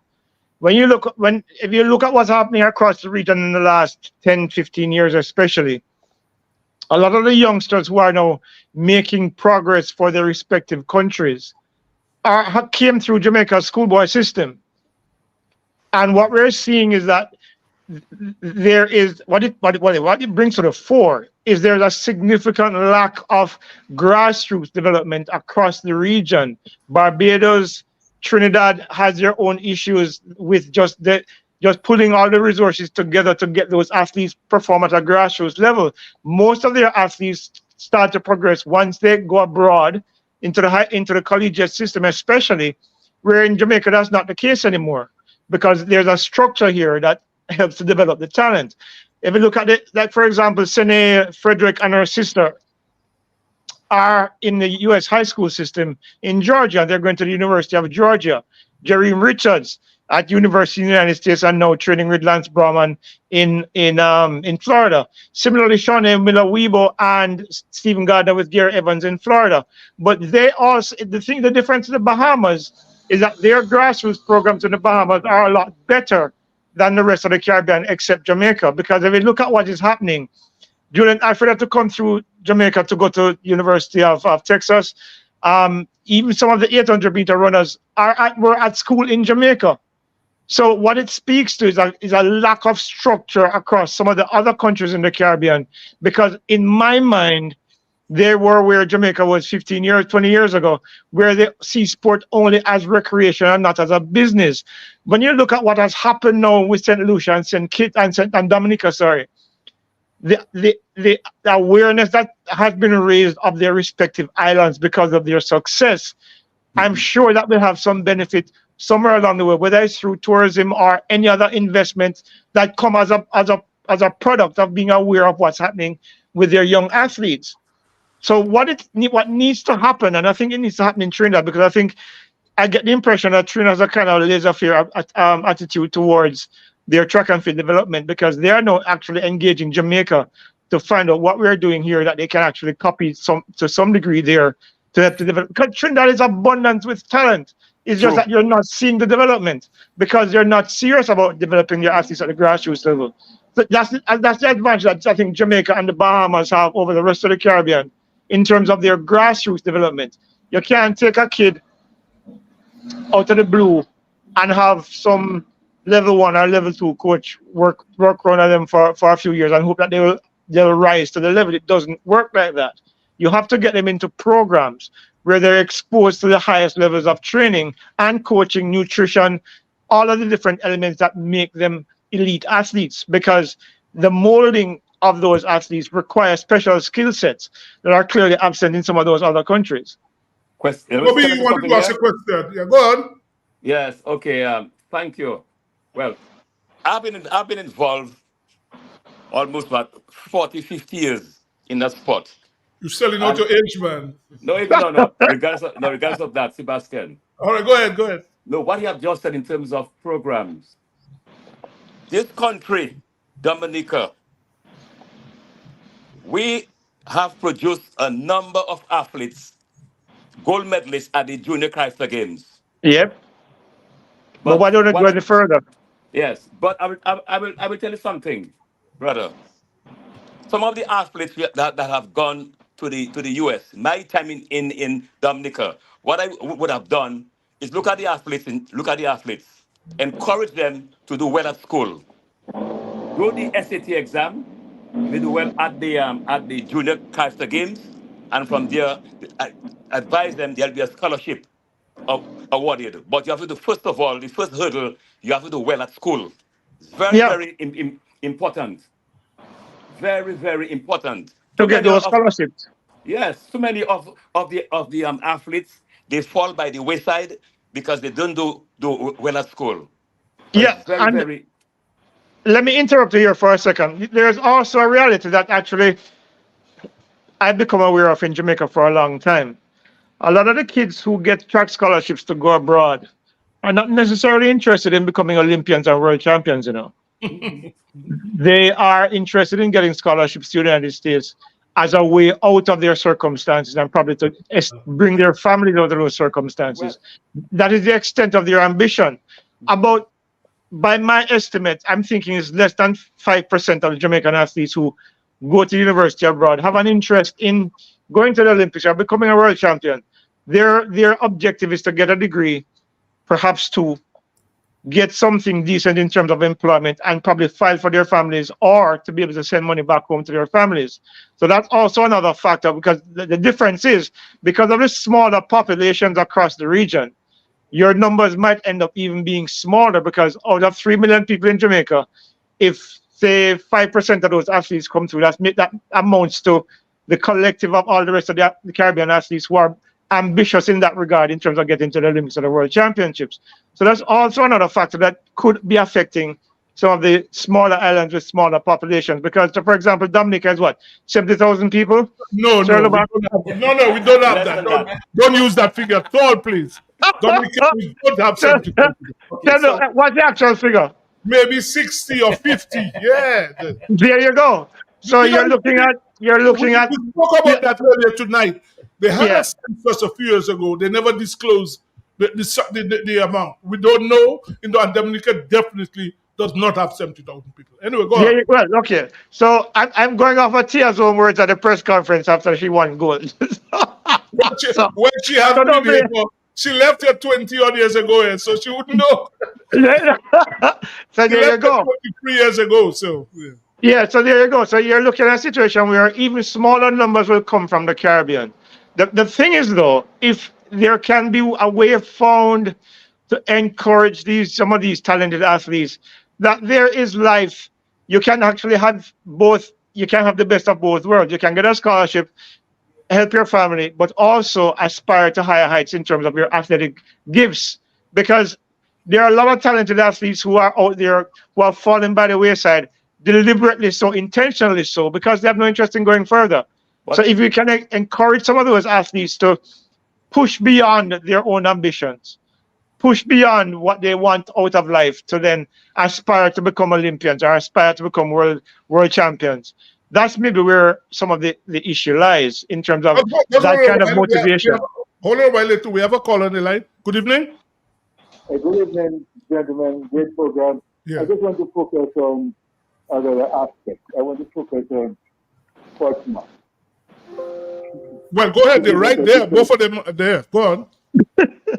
Portsmouth give us a different view. You know, if you watch the Olympics on NBC, you get the American perspective.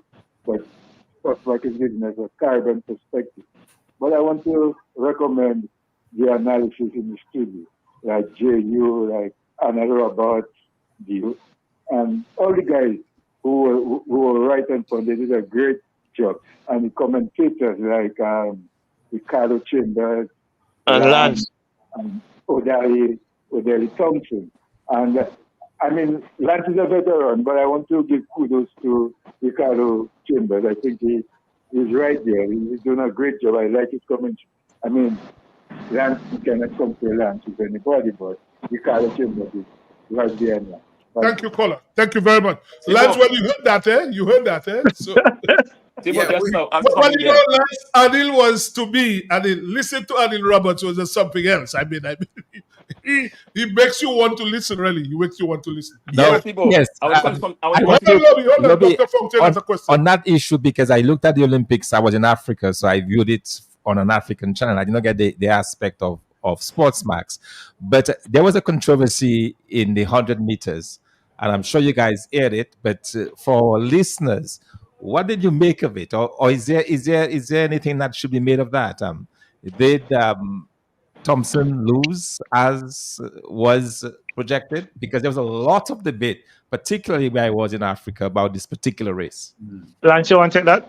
Yeah, well, he lost. The slow-mo replay and the photo finish and the going down to the thousandths of a second confirmed that he lost the race. I must say that while I did commentary on the race real time, it appeared to me as if he won because he got to the line first, but he didn't dip. He didn't dip as efficiently as Noah Lyles did. So Noah Lyles won the race. But visually, as the race was run, for me, it appeared to me as if Kishane Thompson had won. But then on closer observation with the replay and the slow-mo and then the photo, you see that Noah Lyles won the race. So I don't think that there's no disputing that. It was hotly disputed, yes, but a lot of that came out of ignorance and people not understanding the rules. True. Because there are people who felt that because Kishane Thompson's foot was ahead of Noah Lyles' foot, it meant that he won the race. But that's not how track and field is. It's the torso that makes torso. Yes. Yeah, and as opposed to the sharing of the time, and people are disputing whether or not it should have gone down to the thousandth of a second. Just remember last year at the World Championships, second, third, and fourth all got 988, but they were separated by thousandth of a second. True. So the precedent was there, and of course, as I came to understand as well, that is the rule.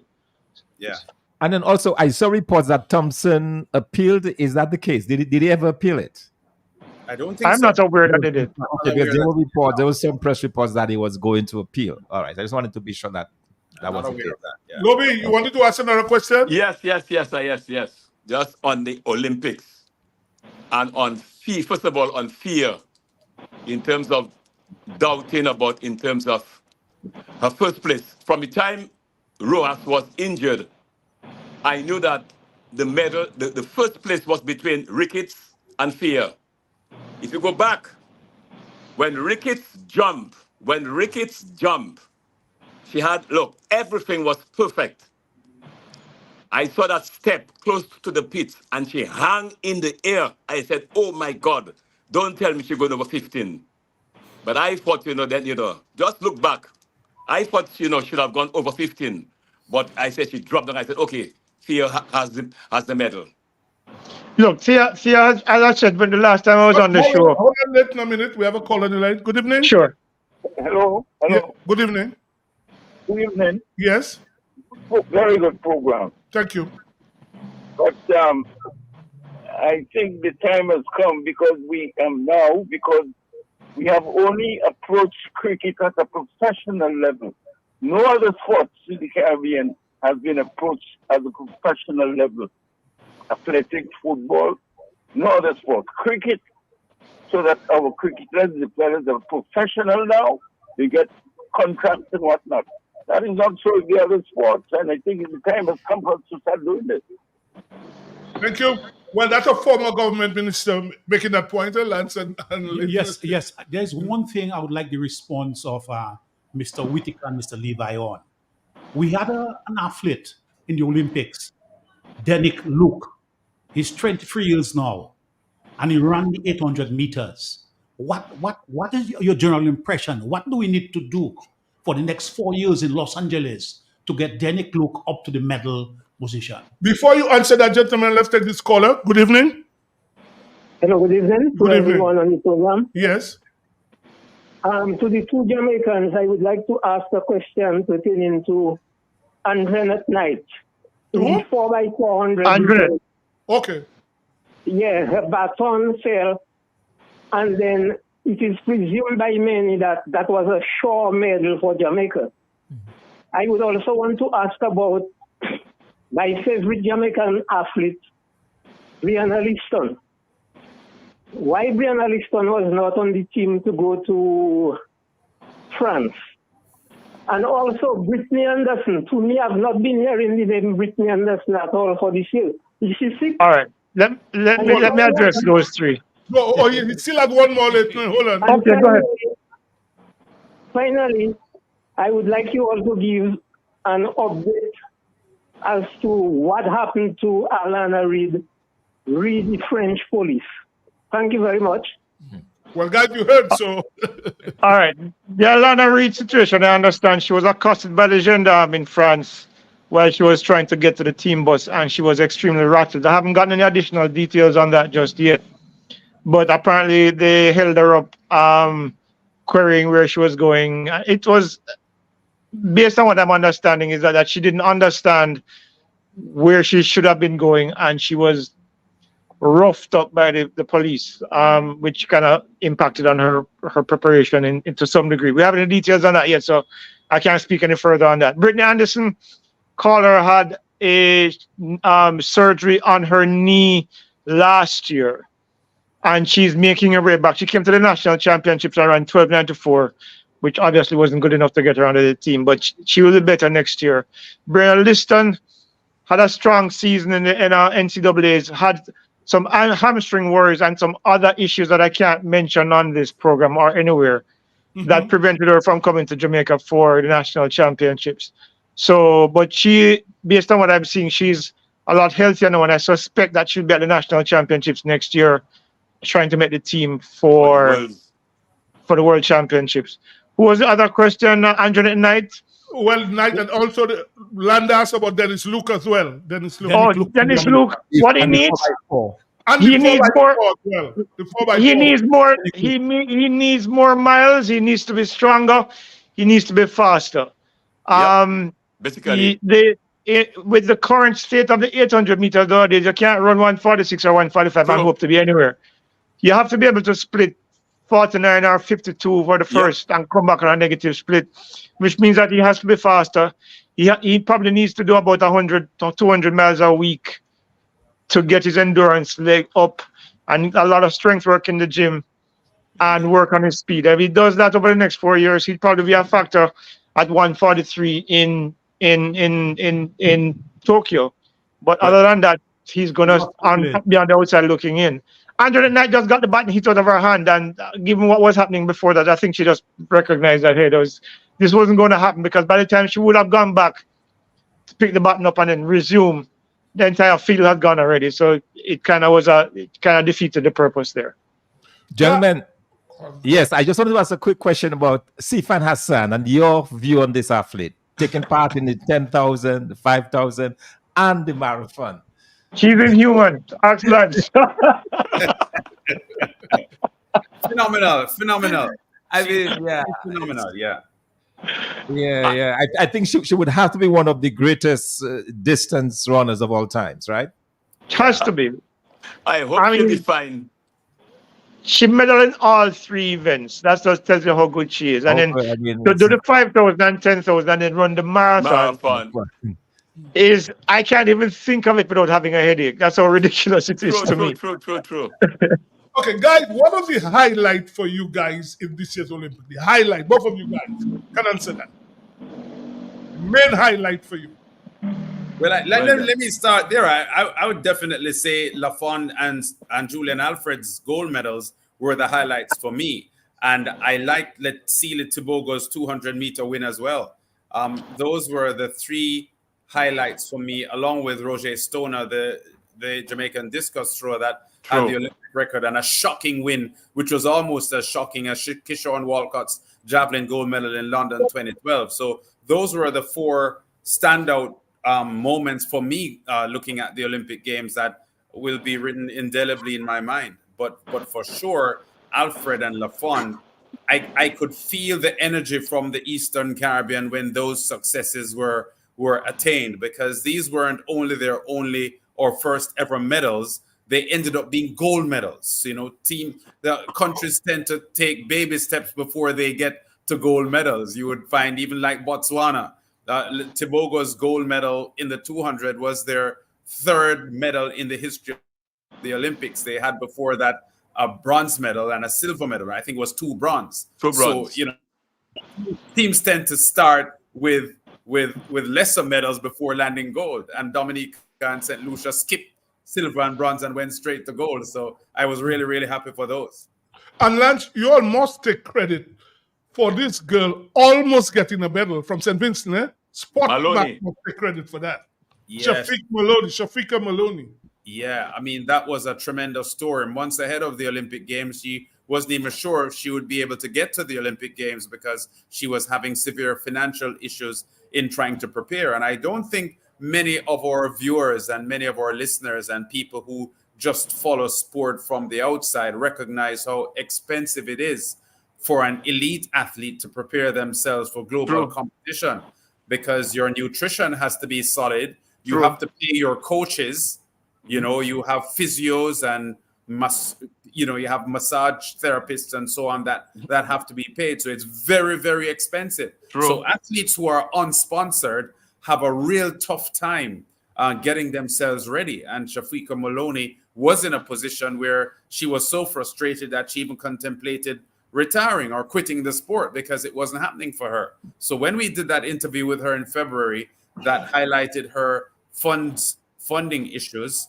Immediately, Ralph Gonsalves, the Prime Minister in St. Vincent and the Grenadines, addressed the issue in Parliament there, and a lot of private sector help came her way. So she was able, in the months leading up to the Olympic Games, to get herself ready. And I think that even her biggest fans didn't expect her to do as well as she did, because a fourth place finish in the 800 meters at the Olympics for a Caribbean athlete is, well, I was about to say especially on the women's side, but both men and women, the Caribbean has no history really in doing well globally in 800 meter races. And for Maloney to be just one spot outside of a medal was phenomenal. I can't say how happy I was for the way she ran, and she ran with confidence from the heats, from the prelims to the semis. She ran with confidence, and I'm happy that her season turned out the way it did, because 4 months before the Olympic Games, things weren't looking too promising for her. Guys, as we wind down, question to both of you guys, final question. The president of the IAAF, Sebastian Coe, in a statement at the closing, I think he said that athletics has moved on from Usain Bolt. How do you look at that statement, that comment, what Sebastian Coe, the president of the IAAF, reported to have said? I think he meant to say that there are new stars emerging, so they don't have to depend on Bolt as much for the awareness of track and field or the growth of the sport. And in some respects, the fact about the new stars arising is one thing, but you can't replace an icon. Bolt still holds the world record for the 100 and the 200. He's the only person ever in history of the Olympics to win the sprint double at consecutive Olympic Games.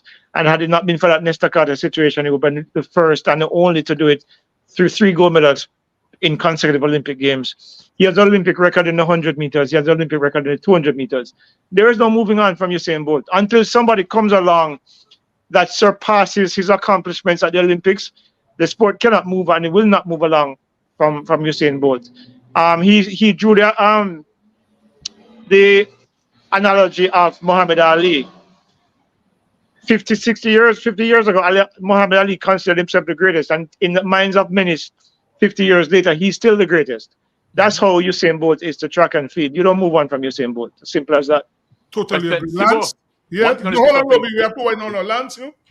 Yeah, I agree with Leighton. I think the term "moving on from" it was an unfortunate phrase that he used, because while I accept that there are stars now that are attracting a lot of attention to the sport, they haven't replaced Usain Bolt's image or the sort of colossal impact that he had on the sport. So moving on from, to me, was an unfortunate phrase that he used, because it sounded dismissive, as if people have forgotten about Usain Bolt, and that certainly is not the case. True.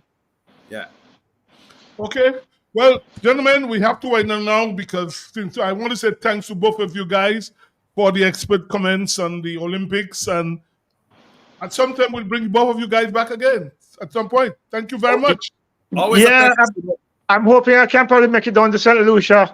I mean, not St. Lucia, so Dominica. I don't know. The Tia tells me that she's going to be there from the 24th of this month until September 4th. Well, you have my number, so you have my number. So let me know what's up when you guys. All right, we'll see. All right, lads. All right. Thanks, man. Thank you. So take it easy, guys. Thank you, man. Thank you. We take an ad break. All you where in Roseau, Kimasha deals, you can just walk in and order all your chicken parts, wholesale, and even enjoy retail.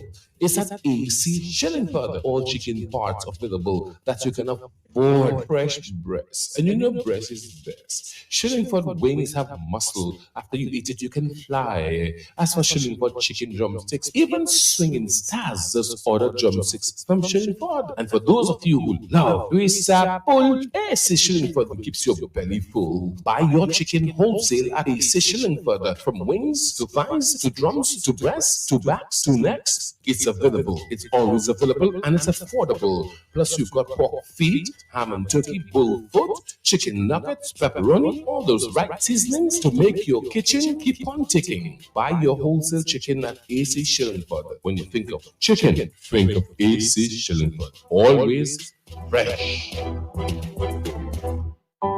Looking for a quiet, relaxing place to stay? Call Porter's Place Guest House. Leaving the office late and need somewhere close to town? Call Porter's Place Guest House. Have business clients coming in and need accommodation? Call Porter's Place Guest House. Looking for group accommodation? Call Porter's Place Guest House. Located at 37 Goodwill Road in Portersville, upstairs ACS Supermarket. Enjoy our semi-self-contained rooms with private washroom, bathroom, Wi-Fi, air condition, cable network, mini refrigerator, all in a non-smoking environment. Call or WhatsApp at 1767-275-1899 or email us at info@portersplaceguesthouse.com to make your reservations. Porter's Place, your home away from home. Fit for a king, a queen, and all their royal subjects.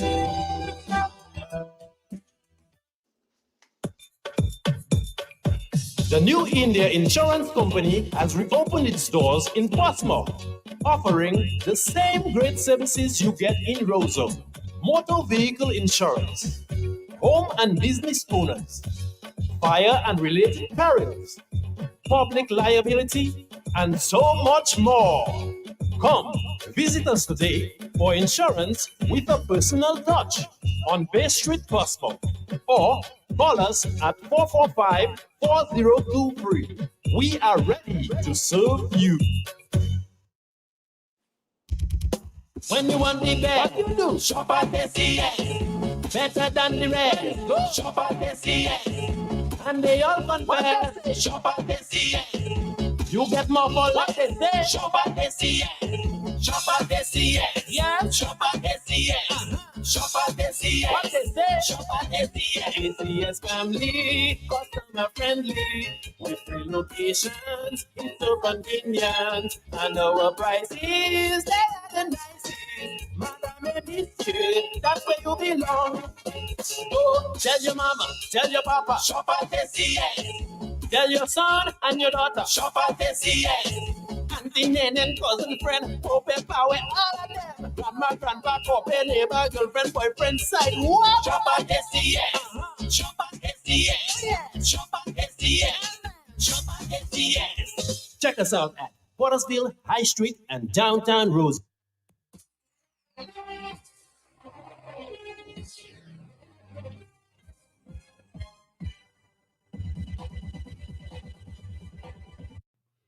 Okay, we are back and we're going to be talking about cricket. As you know, the Dominica team just came from St. Lucia where they won the Windward Islands 50-over tournament, and we have to congratulate them on that feat. And with us, we have on the line the captain of the Dominica team, Tyrone Fairfield. Good night, Tyrone.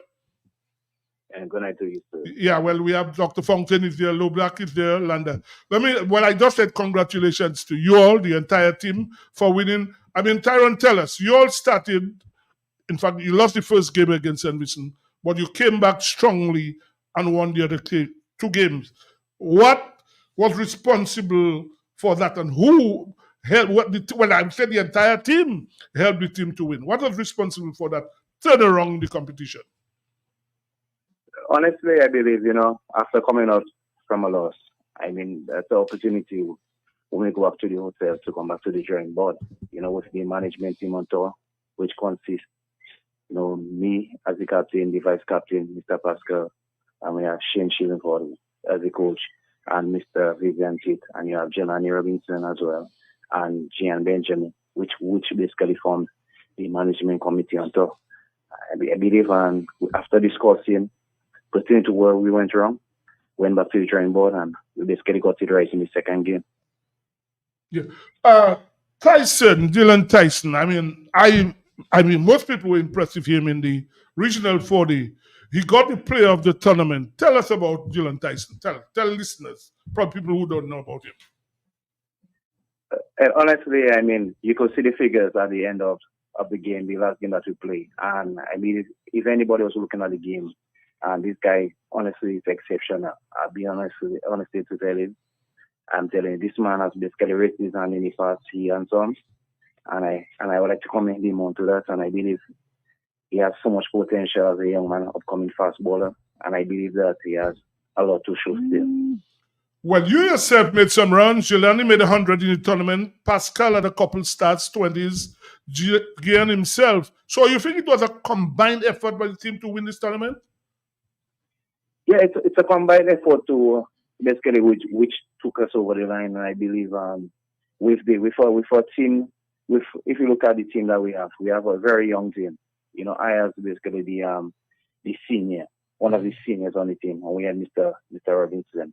And even though we had the coach as a past first-class player, and also the manager as a past national player, I believe everything boiled down to, as I said, as a unity. Like everybody basically was united, and we discussed and we planned as a unit. Even little I would say as in the advice even came from the under 23 players which we have on board, and which basically I honestly believe everybody was focused. Everybody stayed focused till despite the rain and stuff that was about, which basically held back the games from basically going to 50 overs and being deducted to 42 overs and such in the first game, sorry. I believe we all went back to the drawing board after the first game, and after that, after the meeting that we had, the discussion ourselves, I believe that's where the drive came from. But let me ask you yourself, Tyrone. I mean, you went through that horrific accident a few years ago. How do you feel now? You Tyrone Fairfield. Honestly, I don't feel no way. As I said, as many people ask me that question, and as I will say it again, if I said that I feel pain, I never felt pain. Never up to this day, I never felt pain after my accident.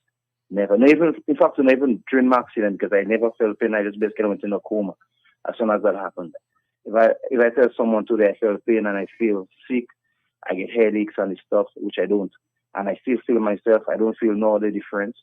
I still me. I don't have any complication to say like I feel weak on a side or I get headaches off and on. This thing don't come about, and which I give thanks to the Father above. Yeah. Let me commend you all for winning this competition. We at Sports Wrap were a little concerned in terms of the preparation. We came from the T10. We wanted to start the 50 overs. There was rain, and there were very few games. A team was peak, and went through the trials and so on.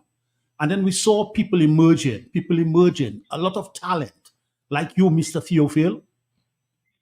I commend you just what Sibwa just spoke about. I commend you very highly because you went for a serious challenge. And look at the level you're at now. You should have made the West Indies team already. There was the year when you scored how many? 300s, 400s? 200s, too. 200s? Mm-hmm. And it was a very good season.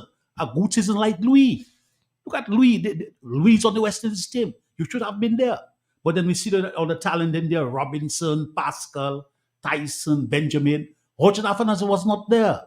Yet you were able to excel, which was very good and very commendable. What I would like to see the Cricket Association putting together plans and programs to harness this beautiful talent, cricket talent that we have in Dominica. Okay. Honestly, go ahead, Tyrone. Go ahead.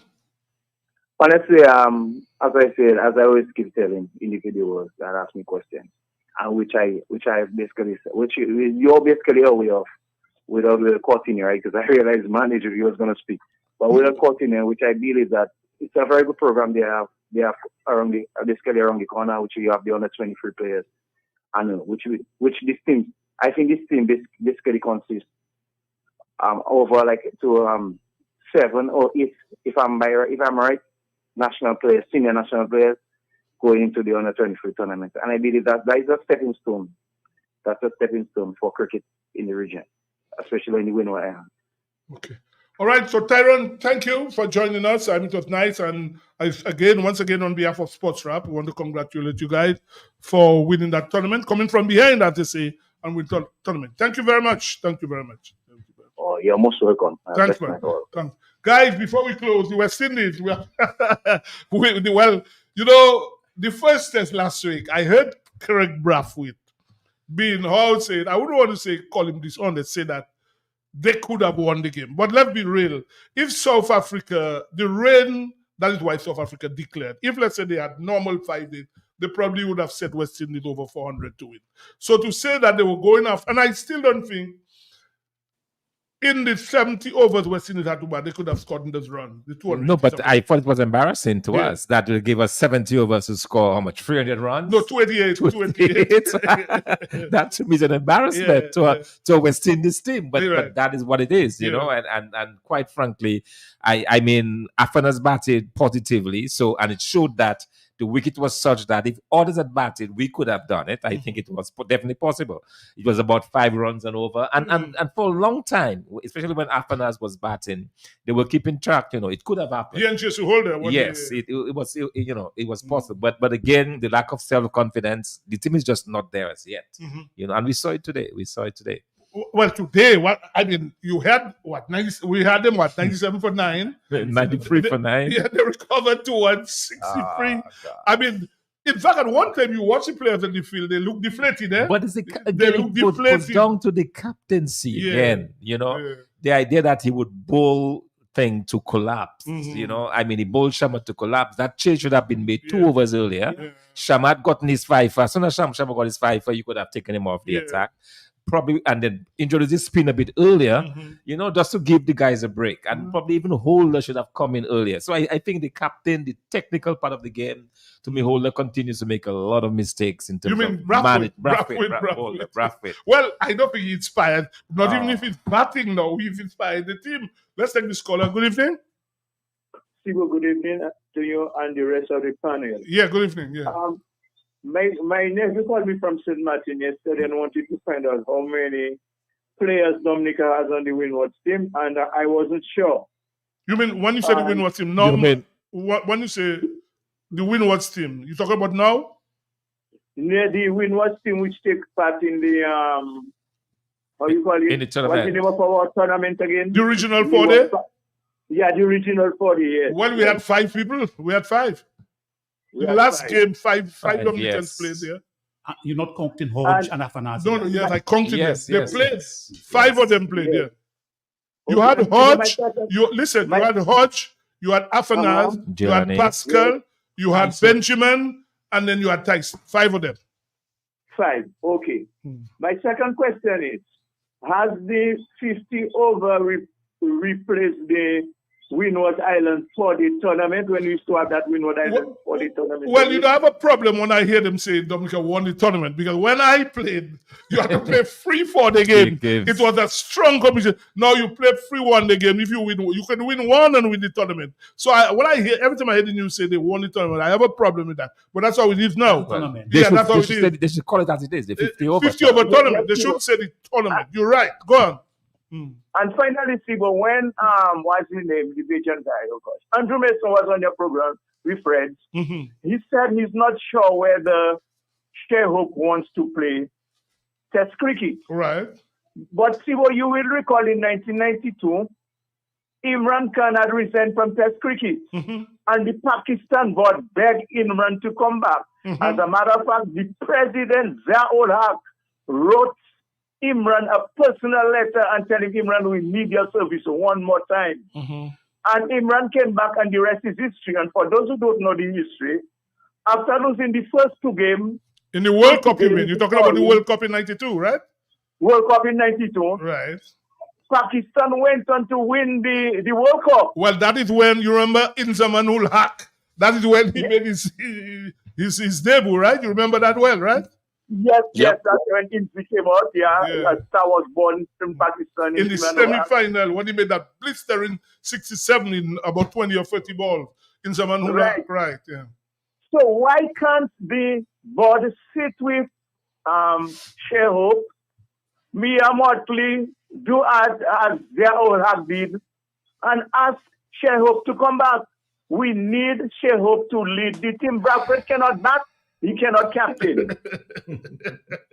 Thank you, gentlemen. All right, no, but guys, we don't know what's going to happen tomorrow. The match looked like it finished on Saturday early. It looked. But on another thing, you look at the pitch today. But the pitch. You look at the pitch today, and I've never seen a pitching guy like that. When I giving saw so that, much assistance to the bowlers, right? The ball was spinning, it was turning, it was zipping and zapping, swinging and moving. I mean, I've never seen that. It was challenging for the batsmen. It was challenging. I suspect they did that to help Shama, but at the end of the day, it worked. Well, we don't have the batting on pitches like that. So what West Indies need to do tomorrow, if they don't get the first inning lead, limit the lead to like 20, 30, and hope to bowl them out. Because if West Indies have to score anything like 250, 300, batting last, it's going to be a challenge, and we'll struggle to make that runs. And tomorrow, I just find, how I'll say that maybe some of the people playing really not up to the test level yet. I mean, too often we say that. How we said that we turn in the corner, something like that. Many times we have heard that in the last 20 years, turn in the corner, and everything we go back to square one. No, but we have seen flashes there, There are flashes of, KC, for example, I thought he batted well today. Yeah. Kati, you mean? Yeah, Kati. He had some really good shots, and he seemed to be growing in confidence, and then he got out, But I still feel that there is hope. And Dr. Fontaine, Landa Lobby, if what's his name, Roach is not going to play, he shouldn't be there. I just find it an insult to have somebody like that carrying the towels at this stage of his career. If he's not going to play, just tell him retire. Thank you very much. I mean, to be carrying the towel at that stage of his life, of his career, to me, it really doesn't make any sense, really, to have Kiba Roach carrying the towels now.